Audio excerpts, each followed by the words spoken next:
Welcome to the Live or Alone podcast, the podcast where two nerds who consume a whole lot of horror discuss their favorite pieces of horror media. From movies and TV shows to video games, novels, and everything in between. Because this is a spooky world, and we're just thriving in it. I'm your host, Sarah, the survivalist in your slasher friend group that will put up a lasting fight, but inevitably die because only the final girl can survive. And I'm your host, Ian, the fearless fighter in your slasher friend group that tries to save the day but ends up dying because physical strength just doesn't win in horror. In today's episode, we're talking about a short YouTube horror film taking the internet by storm, Milk and Cereal. Cereal, not like, cereal milk. But serial killer. Alright, so a brief synopsis of Milk and Cereal. A surprise birthday prank takes a turn for the worse when a popular social media duo must face the reality of the terrifying aftermath. So before we begin, I actually do have some trivia. Even though this is like a really short movie, it's a YouTube thing, whatever, I have trivia. Where you found this shit from? You don't worry about that. See, that's the thing. Ian's secrets lay in IMDb, but I do more research than that. So are you ready? There's all devices? Yeah, there's Google. I'm ready already. Okay, so question number 1. What was the budget for this? $5. It's a good guess, but no. Alright, I think it was... I know they have to spend money. I'm gonna say like... $5,000. No. It was $800, and Yo! almost all of it went to pay one actor that was outside of their social group. The old guy. I don't know for sure, but his name is Jonathan Cripple. I'm assuming so. I'm assuming the older person is not part of his usual social group. And then, so most of that $800 went to him and to buy the Sony camcorder that they shot it on.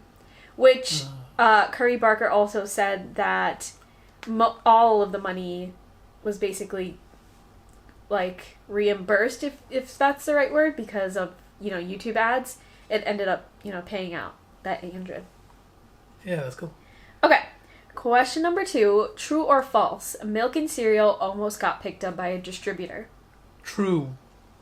That is correct. So it's true. I guess. Barker, I figured. Barker was in conversation with a distributor, and they went back and forth for some time, but he ended up going with YouTube as the home for this movie because he said that like right at the end of his conversation with the distributor, he had a feeling that it was going to get put behind a paywall of like Shudder or another streaming service, and he felt like he wanted to share this with his already large audience on YouTube for free, so he just shifted it over to YouTube. That's cool, because then now that you got a taste of that curry, you're going to want to pay for, or you will find it worth the money. Yeah. Right? And he's good, though. He has all the stuff. Well, yeah. I don't want to say he, it's him and his partner. Yeah, definitely. But yeah, they have a lot of good stuff in there. And funny stuff and random shit. Yeah, he has a cool YouTube. It reminds me of, like, old school YouTubers. Okay, last question. True or false? This was originally a very short film, like 20 minutes. I'm going to say it was longer. So false. Yeah, I tried to trick you, but you're right. It's false. It was actually over 2 hours, and Barker said an hour and 25 minutes were cut, including 20 minutes that he quickly cut right before they decided they were going to post it on YouTube. And it's because he thought the audience would appreciate having things get right to the point. And the choppy style of found footage just makes things look seamless. Like, you don't realize that you're cutting a bunch of shit out because it's found footage. Yo, he should really, like, distribute it now. The 2 hour one, and like now make money off of it. Oh, you mean like an extended version? Yeah. That's a good idea. You can put it on Patreon. That's a good idea. Yeah, he should. We'll hit him up. No. But I do believe that he's working on a film that is with a distributor. Like a full-fledged film. I think it's just him. It's just him? I think it's just he's writing everything? Like, he's got the duo, and I don't remember his name right at the moment, but he's more of a producer. So it's like Curry's doing like the writing and the directing. But he's acting too. He acts and acting, yeah. He acts as well. And he also said that this movie that I'm hinting at, he's not starring in it. So it's like legit shit. Alright, so let's jump into the conversation. We always start off by talking about why we picked the piece of content to begin with. And this is like a movie, but it's a YouTube movie. So I kind of categorize it as not like a film. So that's just how I'm categorizing this piece of content. But we picked it because I was scrolling on TikTok, as I do, and my For You page was starting to get full of this movie, this YouTube movie, and a lot of horror fans were saying that it's like the best movie that they saw this year. And I thought that was really shocking and surprising because it's not, you know, like a produced movie that you would see in a theater. It's a YouTube movie. So that was a big appeal to me, and of course, you all know the biggest appeal possibly is that it's short. It's free! And that's a big appeal to Ian, it's free. But it's only 62 minutes, which I greatly appreciate. I love a movie that can get to the point. Yeah. So, that kind of segues into our likes. First and foremost, it's free. And it's short. If you like short stuff, you will be in the same boat as me and like this. I think one of the biggest pros about this movie is that it does found footage super, super well. Do you agree? Yeah. There was some scenes that looked like was it choreographed? Or cinematographed, like, you know, like staged. Not staged, but you could see that it wasn't found footage at that point. Oh, yeah. Yeah, there was like certain things, but I guess it was a good mix because sometimes when it's only found footage, it gets to be like corny-ish. Yeah, I see like what you too mean. independent, but it looked like a high quality movie. It really did look high quality. Like, I feel like if you put this on a streaming service, you would never know that it was made like by YouTubers. Which, you know, I guess we're giving a lot of credit to YouTubers these days, and we should, because that the same goes for Talk to Me. Those were also created by YouTubers. So, you know, YouTubers have a lot of talent, and you can definitely see it here. And I'll also say for the found footage part, like, there were so many scenes that made sense because the story and the plot intertwined with the fact that the camera always needed to be on, so it makes sense. Like, sometimes you watch found footage movies and you're like, why the hell are you holding the camera right now? Like, there's no reason for you to hold the camera. But in this situation, because the story is about like psychotic YouTube stars, it makes sense for them to constantly be holding the camera, especially the serial killer in this instance. Yeah, it was funny because he was like, there was at one point like, or he's gonna have to take the camera off. And they did ask him to take it off, and he would like put it down. Yeah. And you would hear, and you could see like a little bit of what's going on, but it wasn't done in like in a corny way. And it makes sense. It was done like in his bag, or he's holding it like on his side. Yeah, and it's like those are the moments where you wouldn't see the footage because nobody would be recording, but because he's a psycho and he wants all of the footage of it, it makes sense. That's why it was so good. And you get good insight into his perspective at the same time. Like, you're seeing the perspective of the killer this time around, whereas, like, usually when you're watching a horror movie, you don't see how they are perceiving things. Yeah, and he would even talk to you and be like, so, I didn't want to do this, but you know what, I'll do it. Like, it was good. Talking to himself, yeah. He played a good serial killer. Because you want to see, like me, I want to see everything that's going on. Yeah, and that's true. And this was, like, the perfect movie for me. That's so true. You see all the background, nothing gets cut. Yeah. It looks seamless, like from point A to point B. Yeah, definitely. And like, going off of what Barker said in this interview that I looked up, he cut out a lot, right? And it still worked because it was choppy, but found footage is kind of meant to be choppy. It's not meant to be like perfect, seamless. Like, there's pieces that should be missing almost, and I think that lends to horror really well. Because when you don't see those tiny little pieces that are cut out because it's found footage, it makes it scarier. It makes you wonder, like, wait, what happened at this point? Yeah. Something really scary must have happened. It makes you, like, kind of draw from your imagination in a scary way. And the acting was really good. He acted the best. He acts really, really well. I think the only person that acted kind of weird was the one of the girls that was there. She was acting, it the roommate? Yeah. She was acting like, I was like, nah, you faking it. I was like in the beginning, I was like, she was just like, no, really, and I was just like, you faking it. Yeah, it was. Some of the script was a little kind of stereotypical, very slightly though. Yeah. But I like the pranking and stuff that they were doing too. Yeah. It was funny. Yeah. I love that too, but to like agree with you, the acting was really, really fantastic, especially from Curry Barker, but also his partner in crime and the other main character in this.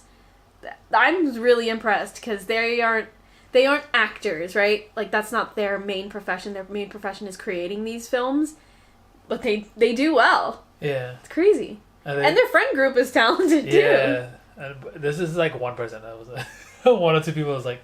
Yeah. But yeah, it still worked out though. But pretty darn impressive. I imagine if we were to reel in our social group, that wouldn't be an easy thing. Yeah, it's hard to act because it's hard. When you see yourself, you're always looking at yourself to make sure you're not looking like weird. Yeah. Or like stupid. You know? Even season 1, if we look back at season 1, we probably look awkward too. Yeah. But yeah, they acted really well. Another thing I really liked, the decision, even though it wasn't intentional at the start, their decision to post this on YouTube ends up being the best decision. Best decision because the story is about 2 YouTubers that are successful. And so like when you publish it on YouTube, you kind of have this expectation. You get to use YouTube in the video. They were using YouTube. Yeah. Free, so it's like, it's kind of like advertising for their YouTube channel.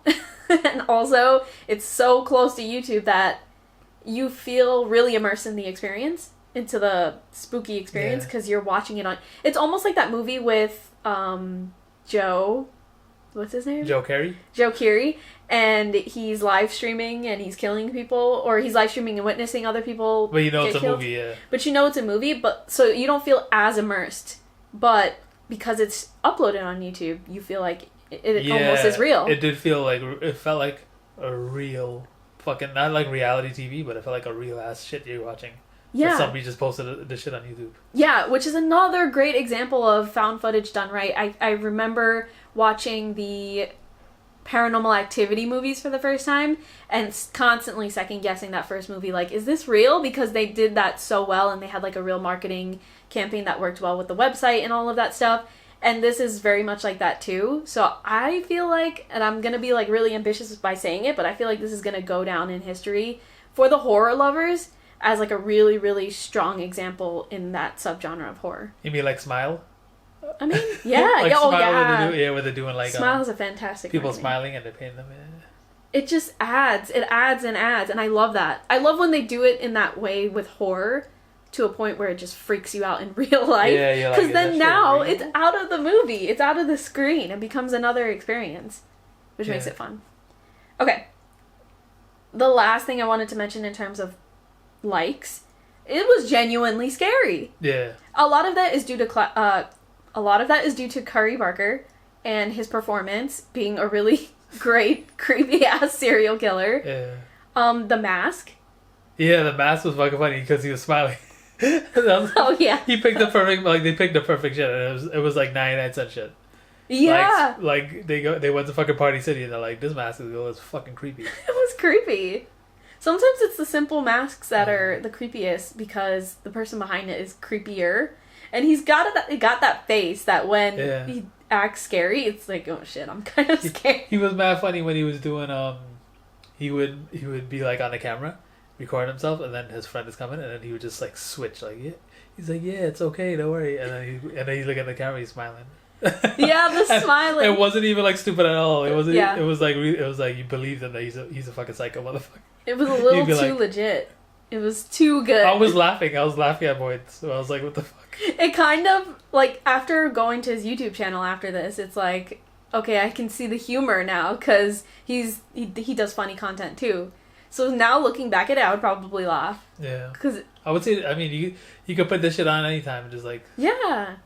It's fun. It's a good time. It's a good time. It's entertaining, and it's all done in 62 minutes. It's super fun. You know, when you first see an actor, you're like, do you believe this guy? Yeah. But he was really, like, convincing. I am really impressed. Yeah. I'm really impressed because I also expected the acting to be cheesy. Even when we watch award-winning, successful, short YouTube horrors, the acting is not fantastic. You go into it, you're like, this is going to be shit. You're going to expect some cheesiness, even when they're successful. Yeah. But this one was successful, and the acting was almost fantastic. So, yeah, I'm impressed. And then he has comedy stuff. Yeah. So and then he switches over to comedy shit, and he acts as like the thing is he could be like so serious when he's doing his acting, like he's not laughing at all. Yeah, he's good. And he's just like straight. He's fucking on point. He's got like a personality, or like maybe not a personality, a vibe Whereas, like, if he's trying to be funny, he's funny as hell, but when he's trying to be scary, he's also scary. And then when he's trying to be serious, even though he's being funny, he's like... His partner, too.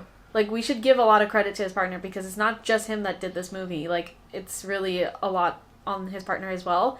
His YouTube partner.